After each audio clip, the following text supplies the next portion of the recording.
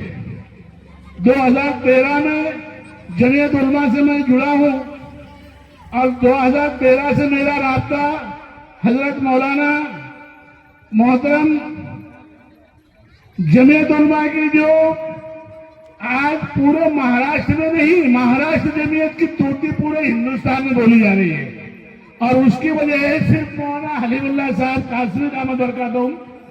آپ کو جس وقت جنرل سیکرٹری کا عہدہ مہاراشٹر جمعیت میں ملا، اس کے بعد ہم لوگ جمعیت علماء سے جڑے.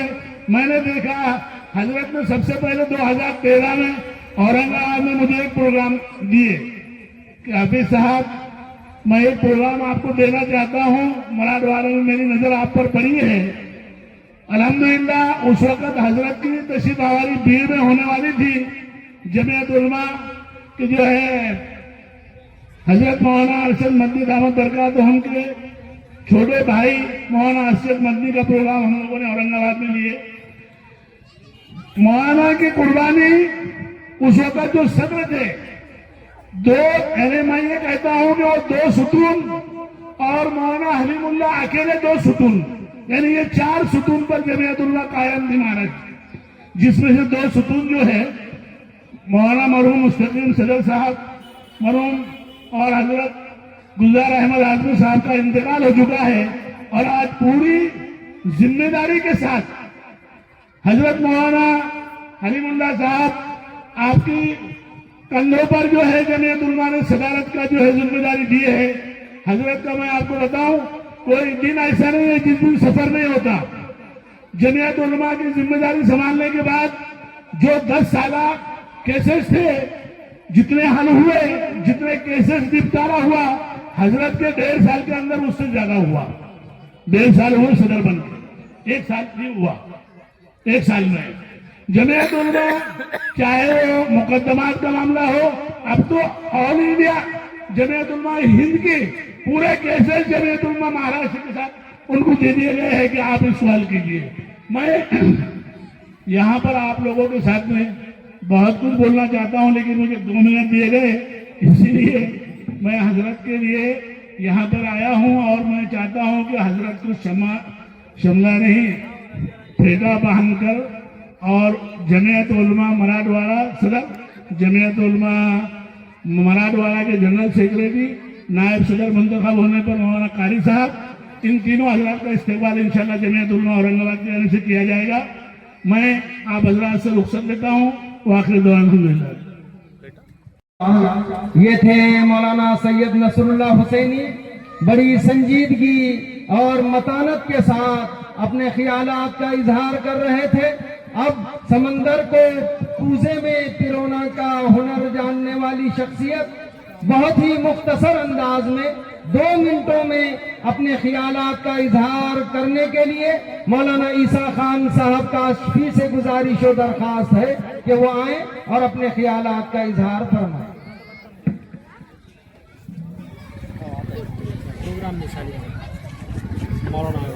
السلام علیکم ورحمۃ اللہ وبرکاتہ.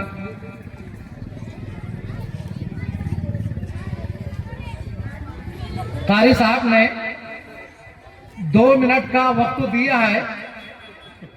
اب اس 2 منٹ کے اندر میں اس اسٹیج کے علماء کرام اکابرین حضرات جو بیٹھے ہیں ان کا نام کیسے لوں اور جو کرسیاں درمیان میں خالی ہیں ان کو کس طرح آگے بلانے کی کوشش کروں، کیونکہ درمیان میں ابھی کرسیاں کچھ خالی نظر آ رہی ہیں. لہذا جو حضرات ادھر ادھر ہوٹلوں میں بیٹھ کر، چوراہوں پر بیٹھ کر یا کسی اور مقام پر بیٹھ کر سن رہے ہیں تو ان سے ادباً درخواست ہے کہ اتنا عظیم الشان اجلاس اور کانفرنس تحفظ شریعت پر منعقد ہو رہی ہے اور ہم اپنے آپ کو اس جلسے سے دور رکھ کر سن رہے ہیں، یہ مناسب نہیں ہے.